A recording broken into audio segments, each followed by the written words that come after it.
Bonjour tout le monde, ici Marjorie Théodore au micro. Aujourd'hui, nous allons faire la connaissance d'un nez. Cela vous intrigue, n'est-ce pas? Eh bien, il s'agit d'Alexandra Bachand, artiste parfumeur. Alexandra Bachand est une artiste comme il y en a peu. Son art, c'est le parfum, un art majeur, affirme-t-elle, un art de l'invisible. Elle rêve en odeur, crée avec patience, reçoit dans son atelier avec élégance. Les propositions d'Alexandra Bachand sont une poésie olfactive.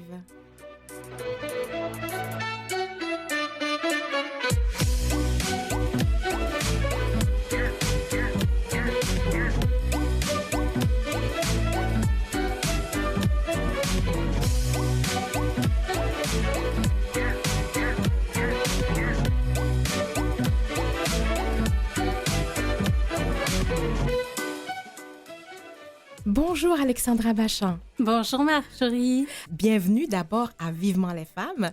Ça me fait plaisir. Merci pour cette introduction, cette belle invitation aujourd'hui à parler du parfum. Ah oui, tout à fait.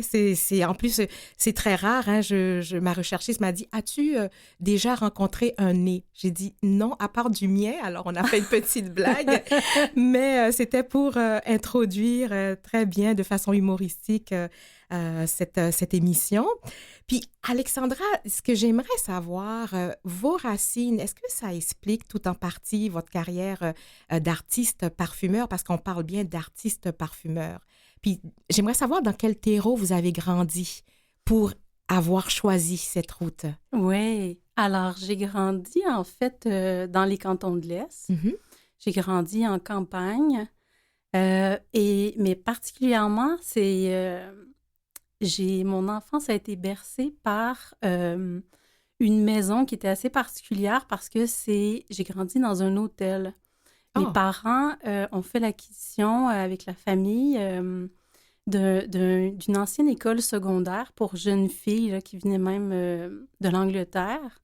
Et puis, c'était une école, on parle du 19e siècle. Oui, oui. Et puis, au moment où mon père en a fait l'acquisition, l'école avait été transférée, là, le département avec en fait l'Université Bishop, le Collège Champlain, tout ça. Donc, et là, nous, on s'est retrouvés, la famille, à aménager dans ce bâtiment-là qui était de style Tudor, ouais. Avec plein de pavillons, avec les anciennes salles de classe. Avec moi, je me rappelle tout petit du laboratoire de chimie qui était encore tout intact. OK, oui. Donc, c'était un endroit magique. Ouais. On parle des boiseries. Alors, c'était un endroit où les odeurs anciennes, mais toutes sortes d'odeurs qu'on n'aurait pas l'habitude de sentir quand on est petit, oui. Avec laquelle j'ai été en contact. Et puis, il y avait aussi mes grands-parents qui se sont joints à ce projet-là, mon grand-père qui était paysagiste, ma grand-mère qui s'était installée une serre à même l'hôtel. Donc, il y avait les fleurs, les plantes, les boiseries, les fleurs coupées. Oui. Donc, j'ai l'impression que ce lieu-là a vraiment forgé ma bibliothèque olfactive, si on veut, ma bibliothèque d'odeurs. On a tout ça, en fait, hein, dès qu'on fait un voyage, dès qu'on sent des choses, dès qu'on... Alors, on les mémorise. Bien sûr. Et puis, surtout quand on est petit, toutes ces odeurs-là deviennent assez importantes parce que c'est celles, surtout plus tard, qui nous reviennent. Exactement. Puis ces odeurs créent des émotions aussi. Oui, et puis dès que ça touche l'enfance, nécessairement, ça devient avec une charge émotive qui est d'autant plus grande. Et puis, ma mère aussi peignait. Donc, c'est elle qui avait peint tous les tableaux qui se retrouvaient dans les chambres dans cet hôtel-là. Okay. Ouais. Donc, il y avait ça aussi. Il y avait les arts, il y avait la peinture, l'odeur de la peinture, même petite. Parce que j'ai vu ma mère peindre ces tableaux-là. Puis le lieu. Donc, il y avait des chevaux. Mon père organisait, si on veut, le dimanche, il y avait des sleigh rides qu'on appelait. Oui, oui. Puis, c'était dans un petit village où il y avait beaucoup de vergers. Donc, il y avait l'odeur des fleurs de pommier au printemps. Puis, donc, effectivement, je dirais le terreau a été fertile. En odeur. Oui, en odeur au niveau de mon enfance. Oui, oui. Puis il y a des choses qu'on va dévoiler aussi un peu plus loin dans l'émission, là, lorsque vous avez parlé que votre mère faisait de la peinture et tout. Je vais laisser ça, les auditeurs et auditrices découvrir un petit peu plus loin, parce que je fais déjà un lien. Et puis, est-ce que vous êtes artiste parfumeur? Est-ce que vous... J'aimerais vous poser la question, est-ce que vous voyez artiste parfumeur ou chimiste aussi? Est-ce que vous êtes chimiste aussi? Alors, je ne me vois pas du tout comme une chimiste, non. Ouais.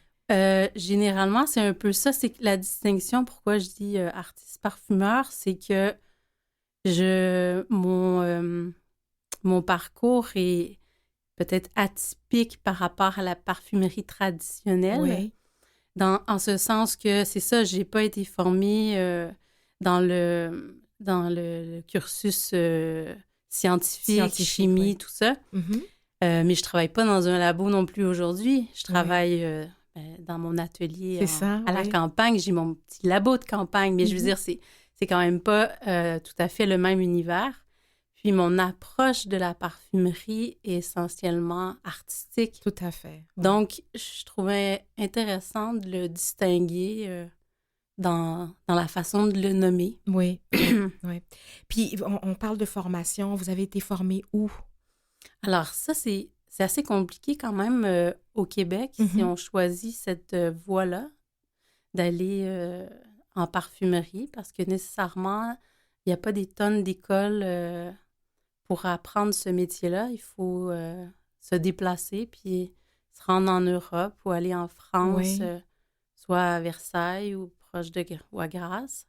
Donc, ce n'est pas les chemins vraiment que j'ai pris parce qu'au moment où, dans mon processus créatif, au moment où j'ai décidé d'opter pour le parfum comme médium artistique, j'avais débuté ma famille. Donc, j'avais mon premier enfant qui était bébé à ce moment-là. Donc, au moment où je me suis commise vraiment au parfum, je ne me serais pas vue partir avec un bébé en effet, oui. Dans cette aventure-là, là-bas.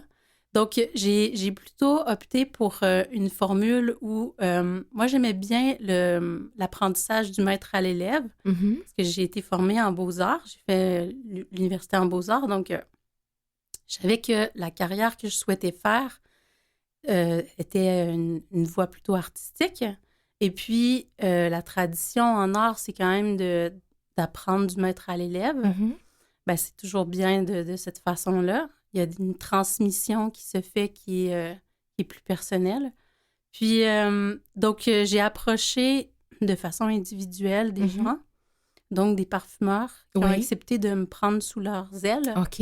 Alors, j'ai fait ça sur plusieurs années. Donc, il y a eu, je dirais, c'est l'ensemble, ma formation, ça comporte, c'est l'ensemble de gens, de relations, de voyages, de livres, de recherche par moi-même. C'est un peu... c'est une longue voie, finalement. C'est ça, oui. Mais l'expérience aussi. Oui, c'est ça. Mais je crois que ça ressemble au cheminement, généralement, que tout artiste vit, peu importe le médium. Si on est peintre, bon, oui, on peut faire une école ou pas. Puis, mais après, c'est en peignant qu'on apprend. Bon, ben c'est un peu la même chose. Bon, c'est sûr que la parfumerie, c'est assez complexe. Donc, avec les années, il y a aussi un apprentissage qui fait en sorte qu'à un moment donné, j'arrivais à voir mes limitations. Oui. Et là, OK, là, je suis rendue j'étais capable de voir, OK, là, je suis rendue à tel niveau. OK, j'ai telle lacune. Alors, je sais exactement ce qui me manque. Bon, je vais faire un voyage. Pour aller chercher... telle formation supplémentaire, tel cours plutôt en chimie. Parce que oui, je suis allée chercher des cours en chimie, mais j'ai pas fait un cursus spécifique vraiment à ce niveau-là. C'est vraiment de façon ciblée. La chimie du parfum, mais pas au départ. Parce qu'au départ, quand on commence à apprendre ce métier-là, il y a tant de choses à découvrir, à comprendre. On n'est pas encore rendu à à ce niveau-là plus spécifique, je dirais. D'accord.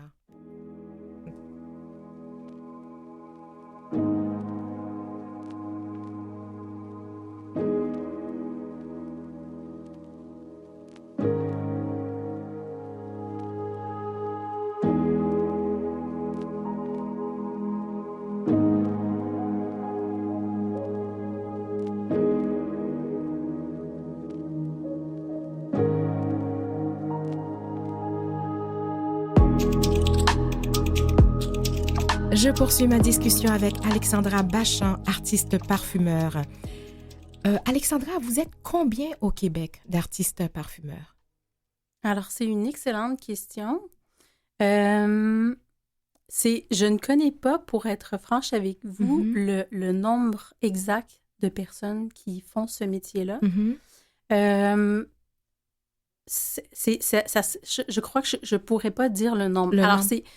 Nous sommes peu à faire ce métier-là. Oui. Mais après, je ne les connais pas nécessairement pour autant parce que c'est vrai que moi, dans mon atelier, je suis assez isolée dans mon travail. Oui.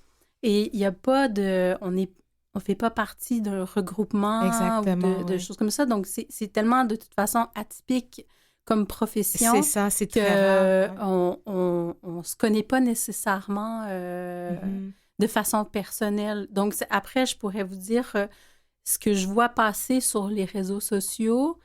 Au pays, au Canada, quand même, ça se compte peut-être sur 2 mains. Puis encore là, je ne suis pas certaine, peut-être que... Donc, c'est difficile pour moi de savoir... Est-ce que, parce que bon, dans la recherche que nous avons réalisée pour cette émission, ce que je constate, dans ce que vous faites, c'est quand même une niche encore plus spécialisée parce qu'il y a aussi des parfumeurs qui font des fragrances pour, comment je vais dire, pour les personnes. Vous êtes beaucoup du côté artistique de la parfumerie. Alors, je dirais que dès qu'on...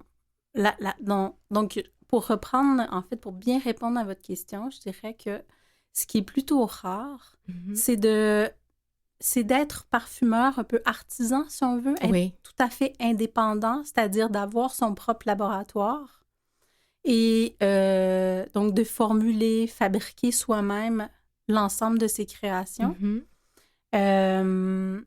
Alors, après, moi, de décider de faire... de pousser plus loin puis d'aller exposer aussi des parfums, d'avoir une démarche qui est purement artistique. C'est vrai que là, on tombe dans un volet qui est encore plus rare, mais je dirais que déjà, juste en soi de formuler, fabriquer, d'avoir son propre labo, ça reste ça le défi.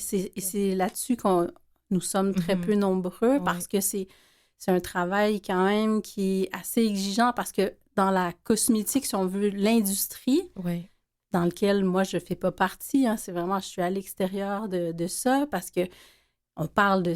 Il y a des maisons de composition, après il y a les marques, après il y a les briefs, il y a tout ça, c'est toute une logistique. Moi, j'ai pas toute ces complications-là, si on veut, dans c'est une personne dans son atelier. Et puis, ça va au gré du vent. C'est-à-dire que moi, c'est la lenteur de l'atelier et je fais absolument tout ce que je veux. Donc, c'est la beauté d'être complètement autonome, indépendant dans son travail. C'est de pouvoir... d'avoir soi-même les idées de ce qu'on a envie de faire, puis de le faire. Puis, ce qui est aussi peut-être atypique dans mon atelier, c'est que je m'amuse à faire l'ensemble des étapes. C'est-à-dire, j'ai envie d'avoir le moins de fournisseurs possible. Et puis ça, je l'ai aussi beaucoup... j'ai trouvé ça chouette. J'ai réalisé à quel point c'était une force au moment où la COVID est arrivée. Puis on s'est mis à... Tu sais, il y avait le manque de main-d'œuvre, manque de matières premières, manque de... Et puis, parce que je faisais tout moi-même à l'atelier, du design, à la confection des boîtiers, à la fabrication et tout ça, j'avais tout. j'étais capable de poursuivre mon travail, puis...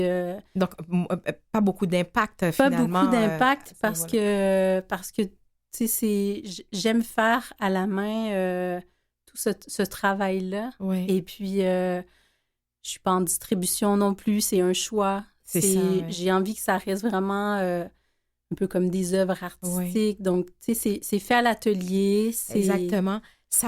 Alexandra, j'ai hâte de vous poser cette question. C'est que comment on crée un parfum? Tu sais, l'étape de je sais pas moi, de l'idée, puis à l'odeur, dans la bouteille. Quelles sont les étapes? Je dirais que c'est semblable en tout cas pour moi, c'est semblable à la création d'une collection si j'étais peintre. Oui. Dans le sens que on est animé par des choses qui nous influencent, par des émotions, une narration, des évocations qu'on a envie de transmettre par notre médium. Donc, je dirais, ces mêmes émotions-là ou ces mêmes idées créatives-là, elles pourraient se transmettre en tableau, mais là, elles se transmettent en parfum. Donc, des fois, c'est des impressions d'un moment. Moi, je suis véritablement passionnée de botanique. Oui. Ça, c'est une de mes passions dans la vie. Donc, j'ai un jardin, puis mon jardin, je dois dire, il m'inspire beaucoup de choses. Oui. Donc, je m'inspire beaucoup l'été du jardin, de ce qui se passe. Il y a une espèce de vie dans un jardin, ne serait-ce que par les insectes qui le fréquentent, parce que moi, dans mon jardin, j'ai énormément de colibris, de papillons. Ah oui, ça fait, oui. Oui, il a été certifié justement par le jardin botanique, là, Oui, oui. comme étant oasis nourricier pour les insectes pollinisateurs, les oiseaux, les colibris, les papillons monarques. OK. Et puis, quand on s'assoit, on se dépose au jardin, on voit la beauté de cette nature-là, avec tous ces parfums odorants, parce que mon jardin est axé sur des vivaces qui sont parfumées ou des plantes à parfum. Puis, ça donne tellement d'idées, pas nécessairement de les retranscrire au premier degré, mais c'est l'idée de s'inspirer de la beauté en général, une espèce de beauté qui est gratuite, qui est offerte pour Tout tous, à fait. qui est juste extérieure. Donc, je m'inspire beaucoup de mon jardin, mais de ces petits moments-là, puis ça me donne des idées après de création de parfums. Puis après, ben, c'est d'aller un peu plus loin sur inventer, travailler. Si c'est par exemple telle fleur, on va dire la rose, ben c'est comment je peux transmettre la rose, mais la facetter différemment, lui donner une histoire. Et puis là, je vais plonger dans des souvenirs de voyage ou dans juste des moments de ma vie. Et là, je vais me servir de ça pour aller travailler l'accord de ce parfum-là. Ouais. Donc, des fois, c'est purement des fleurs que je vais sentir à l'aube ou des fois, il y a des fleurs qui s'expriment plutôt au crépuscule. Et puis, après, ça me donne des idées. Puis, je vais partir de ces idées-là. Puis, pour répondre plus spécifiquement à la question, ben, je vais l'écrire. Je vais écrire sous forme de petits poèmes, de paragraphes. Un peu l'impression que j'avais de cette petite histoire-là, narrative, si on veut, sur laquelle qui est comme un peu mon point de départ. Donc, à partir des mots qui sont écrits, et puis ça, sur les fiches des parfums, je le laisse toujours parce que je trouve que c'est intéressant de comprendre l'intention. Et puis là, suite à ça, ben, nécessairement, je m'en fais une idée dans ma tête. Il y a une idée, il y a une impression d'un parfum qui évoque ce moment-là. Et puis, donc, c'est important que je le sente bien dans mon esprit pour être capable de le réaliser. Parce que tout au long du processus qui peut prendre 1 an, 2 ans... autant? Oui, finalement, comme vous l'avez dit précédemment, c'est comme écrire un manuscrit. On peut avoir ça dans un tiroir pendant tout à fait. quelques mois. Alors, c'est le même procédé, finalement. Je travaille, j'ai un jasmin que j'ai pas été capable de faire éclore encore. Ça fait des années que c'est sur ma tablette. Oui. Parce que c'est très complexe. Les fleurs blanches peuvent être assez... elles sont tellement belles complexes en soi. Elles ont tellement de facettes que c'est... Ouais, il y a tout un travail. Puis, il y a aussi que j'apprends au fur et à mesure, dans le sens que on est des êtres qui sont tous constamment en apprentissage. Tout à fait. Et puis, c'est la beauté d'un art, c'est d'avoir jamais l'impression de complètement le maîtriser. Et c'est ce qui me pousse à poursuivre ce cheminement-là. C'est que j'ai toujours l'impression que je peux faire mieux ou qu'il y a toujours une espèce de la quête du Graal, du parfum que j'essaie de... Alors, et ça me passionne aussi de... J'aime que ce parfum-là, par exemple, soit pas terminé. Ça me plaît bien parce que j'ai toujours en tête l'idée de le poursuivre. Puis après ça, il y en a d'autres qui vont naître. Puis bon, ça va, ça vient. Ouais. Et puis après, ben, c'est la quête de avec quelles notes, comment bâtir les accords, comment je vais réussir... concrètement, avec les matières premières, avec mon orgue à parfum, ma collection. Les parfumeurs, on a comme une collection qui est personnelle parce que ça veut dire que c'est les essences qu'on choisit d'utiliser, les molécules avec lesquelles on choisit de travailler. Donc, mon orgue est différent d'un autre parfumeur parce que c'est selon mes préférences. Oui.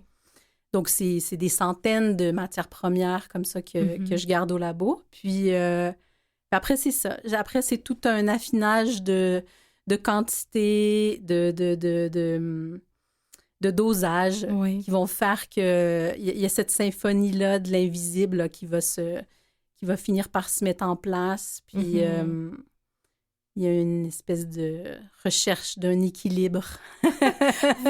Vous êtes passionné, ça c'est sûr, et puis vous nous donnez envie aussi de connaître encore mieux le métier, mais je suis capable de visualiser déjà votre atelier. On va en parler de votre atelier.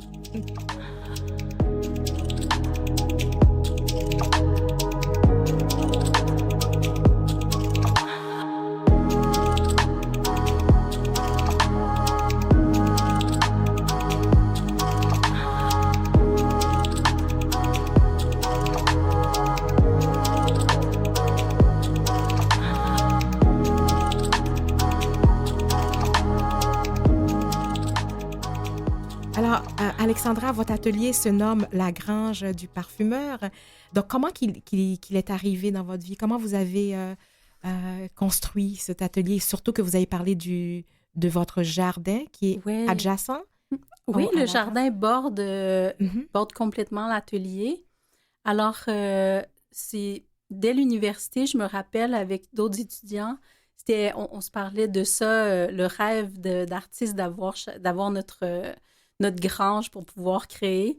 Je pense que c'est une idée quand on est à la campagne qui est souvent courante, tu sais, de se dire on veut un grand espace en extérieur qui permet de rentrer, de sortir aisément, puis de travailler pas des grands formats. Mais bref, pour le parfum, j'ai trouvé une grange, effectivement, qui est sur un terrain avec une maison, parce que ça prend quand même la maison. Donc, c'est chouette parce que se rendre à l'atelier, c'est quelques pas.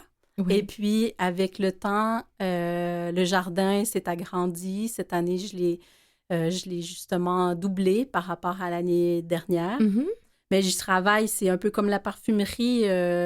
L'horticulture, c'est un travail dans la lenteur, surtout dans la patience. C'est très semblable à la parfumerie pour certaines idéologies.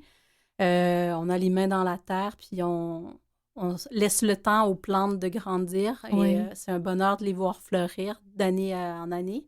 Et puis la parfumerie, c'est un peu ça. Donc, à l'atelier, il y a ces idées-là, des fois ces impressions de couleurs, ces impressions de nature, parce qu'avec les gens, je leur propose de sortir au jardin, de m'y accompagner l'été. Et c'est quelque chose qui me tient vraiment à cœur. En fait, l'été, j'ai envie qu'on sorte de l'atelier. C'est comme quelque chose d'important pour moi. C'est un hommage aussi à mes grands-parents d'être au jardin.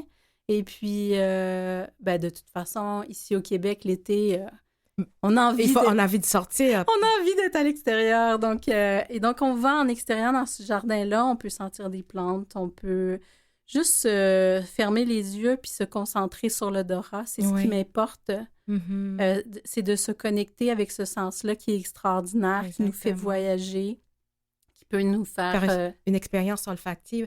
Je me souviens que j'avais été au jardin botanique. Ouais. Il y avait un petit jardin, justement, qu'on fait pour les personnes non-voyantes. Oui, c'est extraordinaire. C'est ça, oui. Je suis allée aussi. Voilà, on était dans les odeurs, mais c'est toute une autre expérience. Oui, et c'est une expérience qui est importante. Moi, je dis, quand on vient à l'atelier, je dis toujours, faut faire ça les yeux fermés. Oui. Je veux qu'on oublie le visuel, la stimulation, les choses. Je veux qu'on se connecte vraiment avec notre odorat. Puis c'est de cette façon-là qu'on arrive à s'émouvoir puis à vraiment ressentir toutes sortes d'histoires, de la richesse que peut nous apporter ce sens-là. Et puis...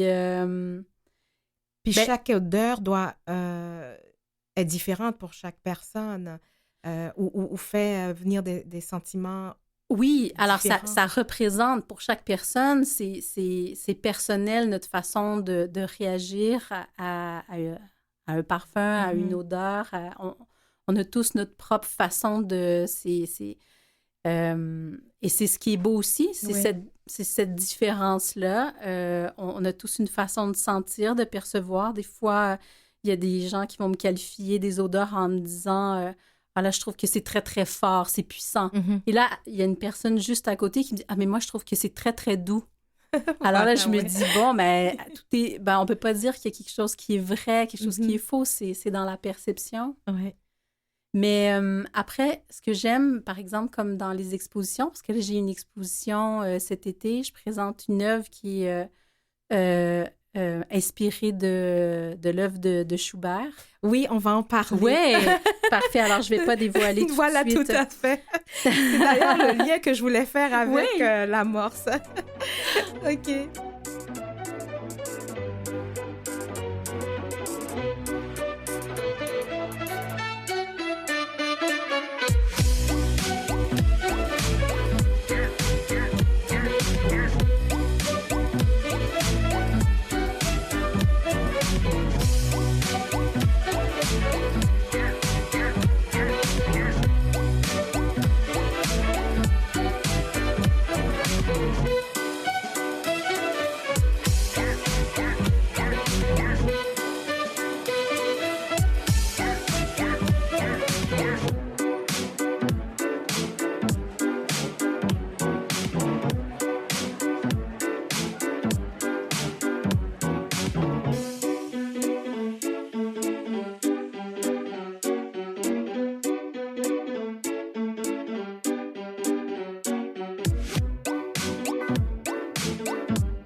Vous écoutez Vivement les femmes avec Marjorie Théodore.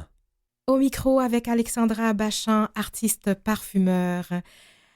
Alexandra, alors, dans les parfums, vous avez la note jazz, première violette, murmuration, valse bleue. Alors, ce sont des noms de vos parfums. Maintenant, j'aimerais savoir comment on nomme un parfum, comment que ça arrive et puis on lui trouve un nom. C'est assez facile parce que le nom représente l'idée de départ, l'évocation, la petite histoire que j'ai envie de raconter. Mm-hmm. Donc, c'est sûr qu'il y a des choses dans ces idées-là qui sont je dirais, le reflet de moments qui me sont très personnels. Oui. Et puis, que je ne vais pas nécessairement divulguer comme ça, mais par exemple, si on dit la note jazz, oui. Mais ça évoque le moment où j'ai rencontré mon conjoint, où j'ai rencontré mon mari, travaillé au festival de jazz. Et puis, mais après, j'amène cette idée-là un peu ailleurs avec le parfum, mais ça évoque, c'est sûr, beaucoup d'amour. Ça évoque un moment où on sent qu'on a rencontré l'amour de sa vie, puis que on va se déployer les ailes. Oui. Donc, donc c'était un moment où c'était en soirée, un spectacle, tout ça. Donc, il y avait dans ce parfum-là l'idée de reconstruire c'est ce grand festival-là où il y a la rencontre de la musique, mais c'est une rencontre aussi des gens. Oui. Hein, parce que c'est Tout à fait. la musique rassemble les gens. Donc, c'est un moment de connexion qui est forte. Oui. Et puis, donc, c'est la note jazz. Puis ça venait. Donc, le nom est facile à trouver parce que c'est puis le nom dit ce que c'est. Hein? Exactement. Donc, Valse bleue, ça se trouve être la brise du vent qui vient du lac. Nous, la grange, elle est située en hauteur, si on veut. On a la vue sur le lac Memphremagog un peu en contrebas. Et puis, donc, on est dans les hauteurs parce qu'on est entre le mont Offord et le mont Alzed. Il y a toujours vraiment des grands vents. Oui, là. Oui. Et puis, Valse bleue, ben, c'est ce tourbillon-là, c'est les vents qui dansent. Et puis, le matin, ben, on a souvent le brouillard, cette brume-là qui arrive du lac. Oui. Donc, c'était cette brise-là qui est chargée d'odeurs, surtout l'été. Donc, on sent le sol, on sent du végétal, beaucoup de fraîcheur. Ah oui. Puis le nom, est-ce qu'il vient au début ou à la fin du processus? Pour moi, il vient au tout début. Au tout début, OK. Oui. Oui, parce que c'est des moments, c'est des instants que je viens comme capter. C'est des moments forts que je trouve très inspirants. Et puis, et donc, ça fait partie de l'évocation de départ. Donc, j'ai ce moment-là que je trouve très fort, chargé. Oui. Je me dis, ça serait poétique de le transcrire en parfum. Donc, j'ai tout de suite le thème et j'ai le nom qui représenterait cette émotion-là, cette image-là olfactive. Ah, intéressant. Donc, Alexandra, vous êtes, alors je suis privilégiée, vous êtes le premier né que je rencontre. Donc, alors, j'aimerais ça que vous nous parlez de l'odorat, parce que je sais que vous avez dit aussi qu'il y a une façon de respirer et tout ça. Donc, j'aimerais ça, l'odorat. Oui, c'est que, en fait, je trouve que on ne prend plus le temps de sentir, on ne prend plus le temps de respirer. Et ça, c'est un constat en général. C'est pour ça qu'aujourd'hui, on va dire, on va suggérer de façon générale, si on recherche du bien-être ou de la relaxation, on va dire qu'il faut réapprendre la respiration consciente, faire de la relaxation et puis de la méditation. Et puis, on se rend compte, ou à travers le yoga, à quel point la respiration est essentielle. Donc, cette respiration-là qu'on oublie de faire dans notre mode de vie qui va si vite aujourd'hui, ça veut dire que si on ne prend plus le temps de respirer, c'est-à-dire qu'on ne prend plus le temps de sentir non plus. En effet. Hein? Donc, tout ça, c'est jumelé parce que ça demande une attention consciente de sentir. Parce que ça demeure un sens qui n'arrive pas à capter autant de stimuli, je veux dire autant que la vue. La vue, on reçoit beaucoup d'informations en même temps, puis bon, on arrive à naviguer avec ça. L'odorat, il faut se déposer. Il faut consciemment essayer pas de se concentrer, mais je veux dire, faut décider d'être présent dans le moment et sentir, c'est comme un peu ouvrir son cœur, j'ai l'impression.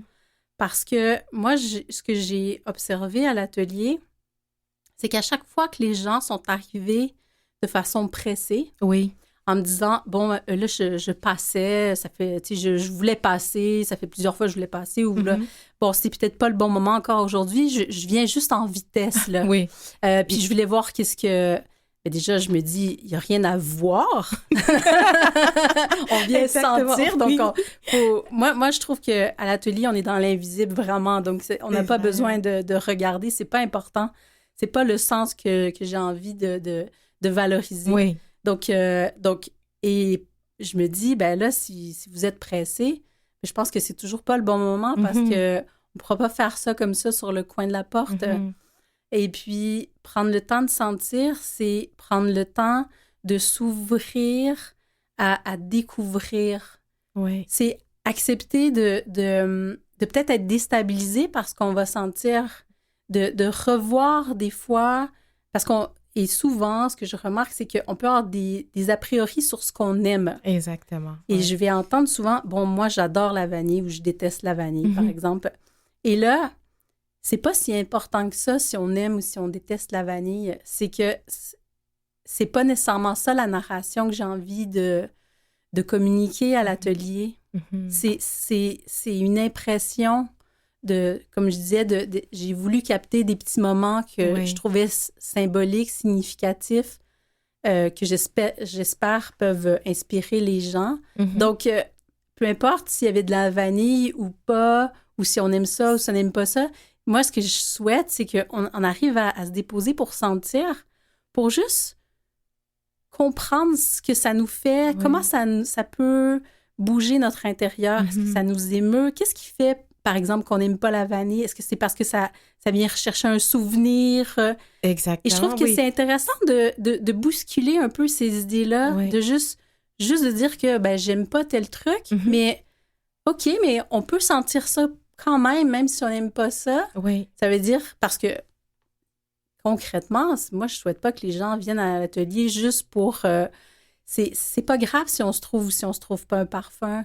C'est la découverte qui est intéressante. C'est ça. Puis toute cette expérience immersive aussi. Donc, on baigne dans les odeurs. Puis j'imaginais, lorsque vous demandez de fermer les yeux, donc en fermant les yeux, immédiatement, on se connecte aussi à notre respiration. Hein, en tout cas, je pense que oui. Ce qui permet aussi de vivre cette expérience-là. Oui, et j'ai remarqué que quand on arrivait à faire ça, d'y aller vraiment, de faire confiance, puis d'y aller un peu les yeux fermés, puis de se connecter un peu différemment avec nos sens habituels, eh bien, ça fait émerger vraiment des choses insoupçonnées. Et c'est là où je trouve que ça devient intéressant. Oui.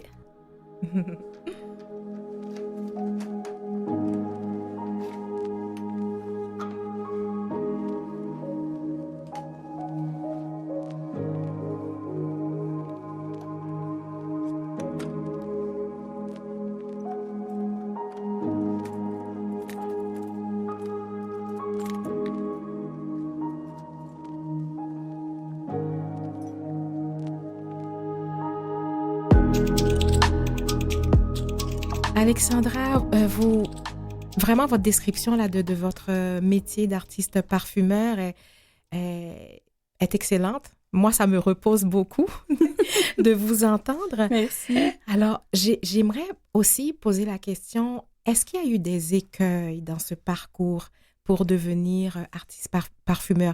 Est-ce qu'il y a eu des difficultés que vous avez eues à vaincre? Alors, tout à fait. Je veux dire, la liste est longue.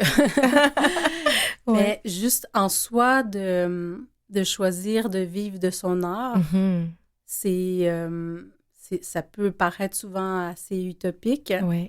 Je me rappelle déjà d'avoir choisi les arts comme orientation professionnelle.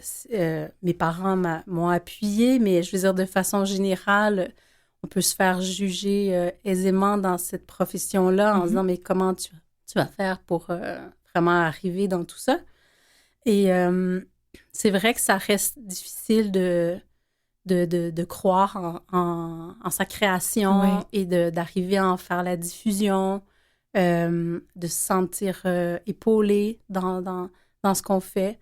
Je pense qu'à cet égard-là, j'ai eu la chance d'avoir un conjoint qui a fait la différence pour moi parce qu'il a toujours été très solidaire dans mon choix de vie. Et puis, il me soutient beaucoup là-dedans.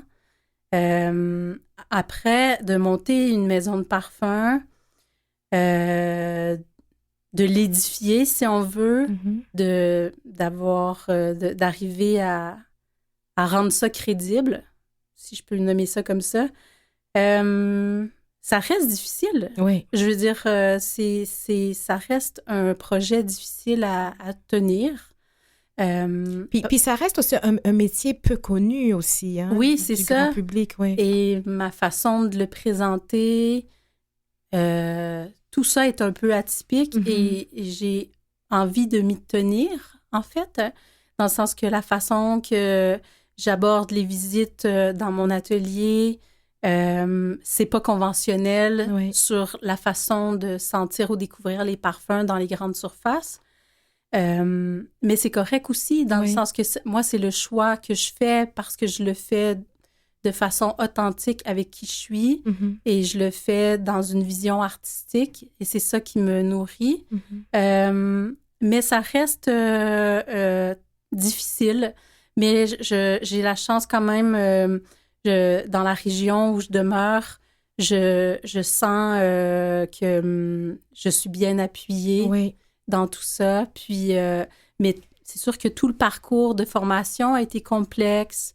La façon d'arriver à monter la logistique de la fabrication, tout ça sur place, ça a été quand même quelque chose de difficile. Donc, ça a été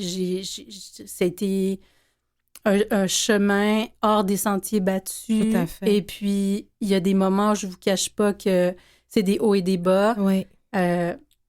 Je suis quelqu'un aussi d'hypersensible. Donc, tout ça m'affecte, me touche si j'ai l'impression que je souhaite tellement pouvoir donner le meilleur dans cet art-là.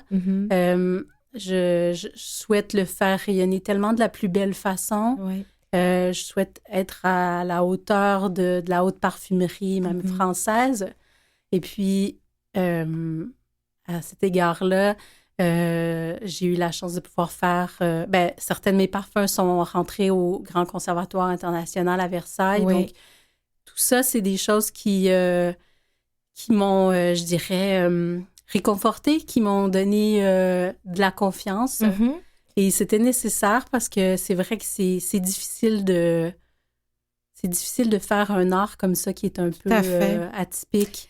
Alexandra, merci pour ce moment authentique parce que, justement, Vivement les femmes, lorsque on met en lumière des femmes qui réussissent dans des chemins aussi atypiques, c'est de démontrer aussi que c'est pas un parcours facile. Non. Ce ne sont pas des chemins faciles. Alors, pour être une femme inspirante, ben, c'est bien de mentionner aussi les hauts et les bas qu'on puisse avoir dans ce choix de carrière qui est premièrement un métier atypique, peu connu, et vous êtes souvent un peu seule dans votre grange.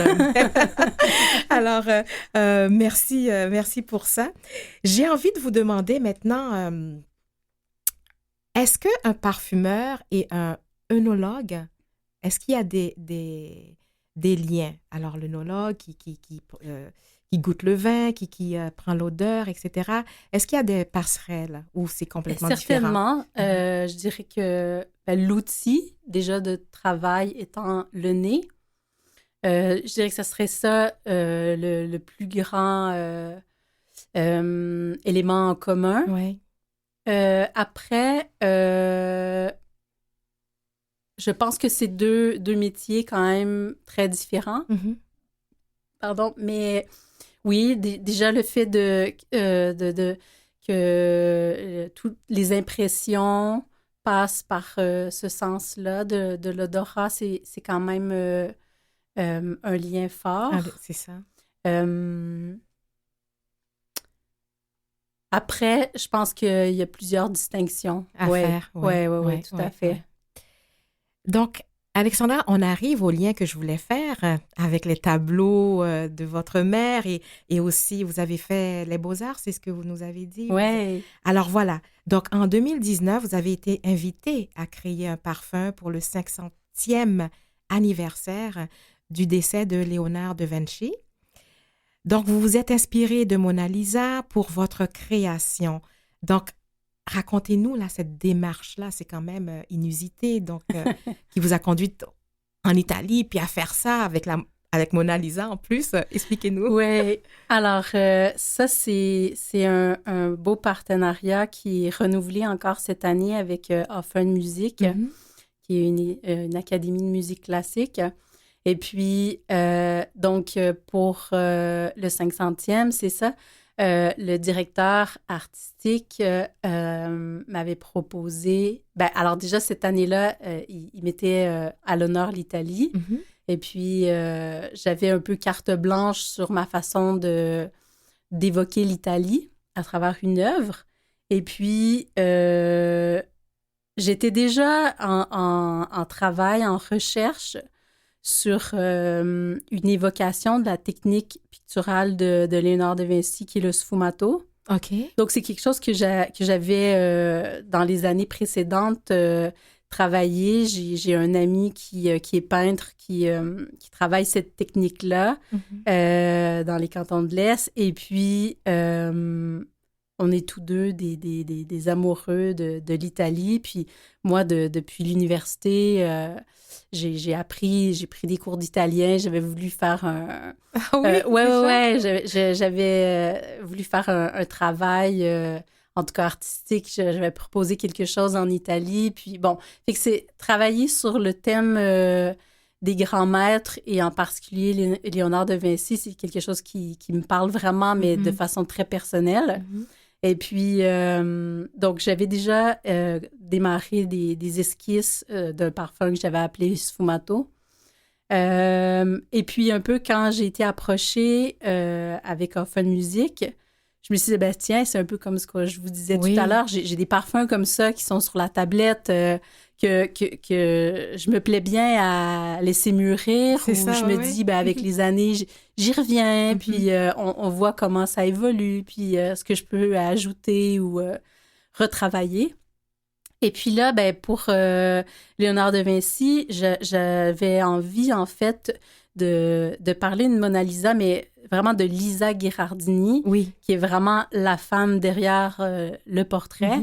Et puis, je me disais, c'est quand même fou que ce tableau-là, des millions de personnes vont voir tous les jours ou en tout cas, c'est des milliers, ou sinon des millions, là, tous les jours, ils vont voir ce tableau-là. Mais on ne parle pas tant de Lisa Gherardini. Et c'est vrai, en plus. Ouais. Donc, j'ai souhaité lui rendre hommage, lui donner un souffle, que le parfum soit un peu son aura. Et donc, dans mes recherches, parce que dans les projets d'exposition, j'aime vraiment faire beaucoup de recherches historiques. Des fois même, je fais appel à des sociétés d'histoire pour m'aider dans mes recherches. Alors là, je me suis dit, à un moment donné, je me suis rendu compte qu'avec tout ce que je lisais, j'épluchais les codex de Léonard de Vinci. Puis à un moment donné, c'était comme pas assez. Je continuais d'avoir des questions, puis je voulais tellement que ça soit... J'ai besoin que dans les projets artistiques, il y a vraiment une recherche pointue au niveau de ce que je peux aller chercher comme information d'archives.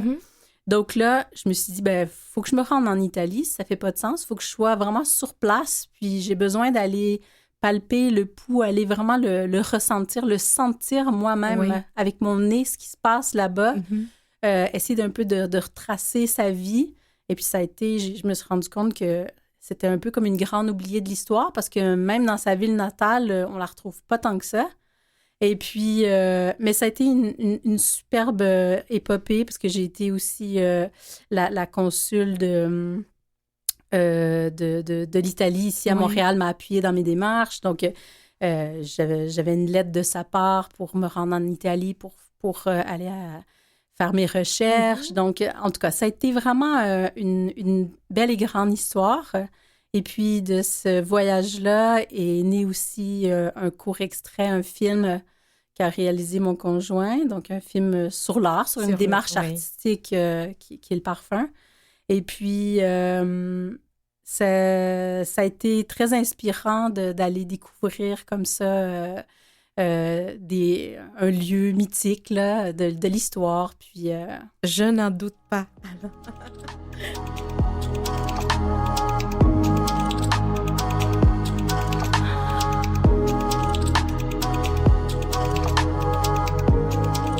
Alexandra, cet été, c'est une installation olfactive que nous pourrons découvrir à Oxford Music.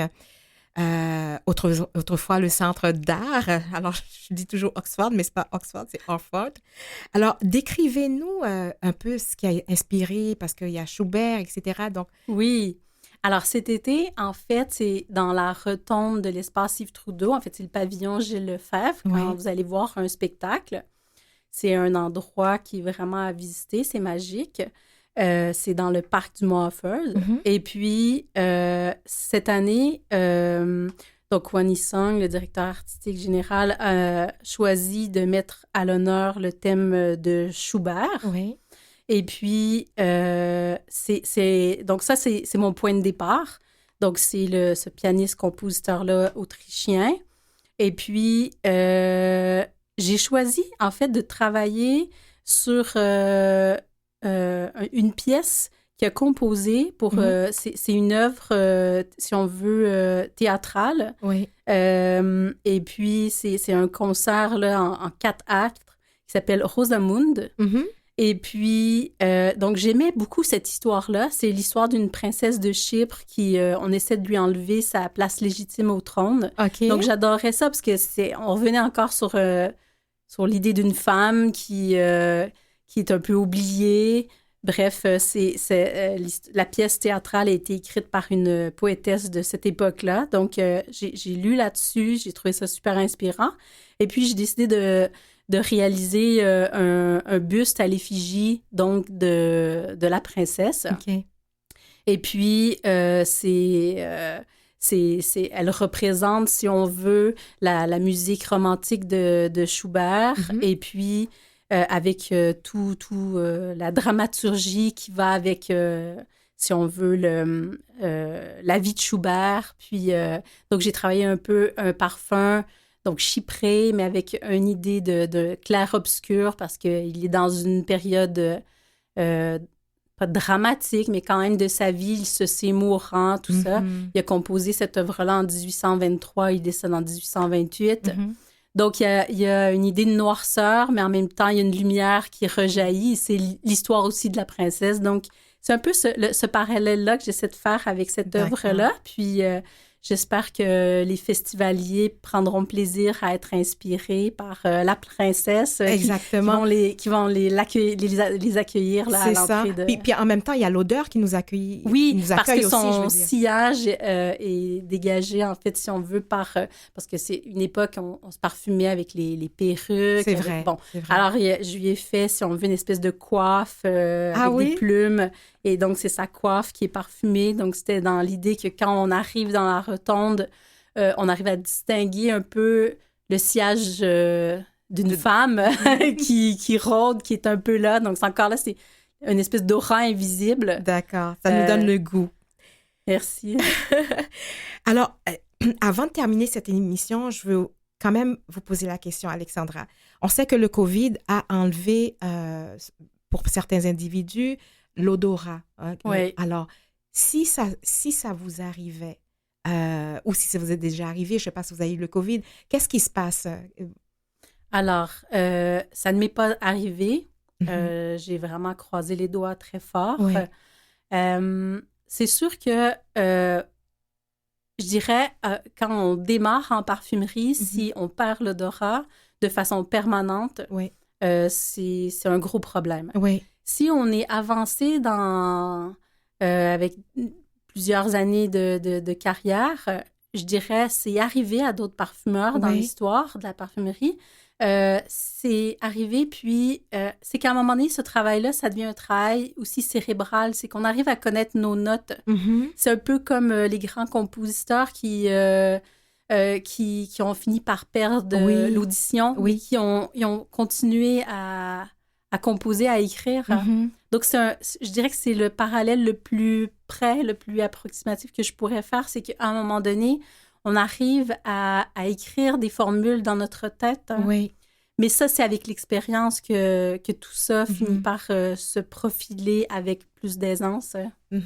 Donc, ça veut dire qu'on peut continuer quand même On pourrait continuer à... parfumeur. Alors, c'est ce que je voulais entendre parce que c'est une note positive. Donc, merci Alexandra Bachand d'avoir accepté notre invitation. Je vous remercie. Vraiment, j'ai été ravie de vous avoir au micro. Puis, nul doute que pour les auditrices et auditeurs et moi-même, nous avons beaucoup appris. J'ai encore plein de questions, mais le temps n'est pas approprié pour cela. On doit terminer, malheureusement. Et maintenant, je pourrais dire que j'ai rencontré un nez. Donc, alors, je vais le mentionner. Donc, je rappelle que mon invité est Alexandra Bachand, artiste parfumeur. Ceci met fin à notre émission. Merci à toute l'équipe. Mathieu Tessier à la mise en onde, Lynn Roy à la recherche, Jean-Sébastien Laliberté, chef diffusion technique. Ici Marjorie Théodore qui vous donne un autre beau rendez-vous la semaine prochaine.